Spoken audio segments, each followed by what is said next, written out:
ngayong gabi siya nagbigay ng task. Bukas kinaumagahan kailangan ko rin sa kanyang maibigay kasi yun na nga yung ano namin, yun na working interview na siya.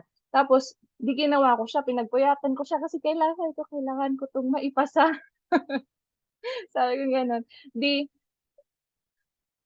ginawa ko siya nung madaling araw tapos sabi ko, chineck ko, sabi ko, bahala na sabi ko basta kung ano yung naintindihan ko tsaka yung ano yung kaya na ano, naintindihan ko dun sa pag-YouTube, dun sa pag-research ko, dun sa pag-schedule sa monday.com. Yun na yung ginawa kong example. Tapos i i ipinasa ko na sa kanya. Tapos sabi niya, good start na daw yun.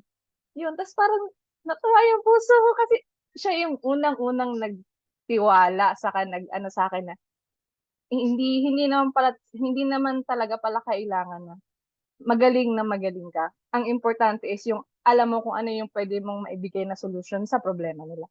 Sabi ko na kahit hindi ka marunong or basic lang yung alam mo, importante na mapakita mo sa kanila na willing kang tulungan sila at willing kang matuto.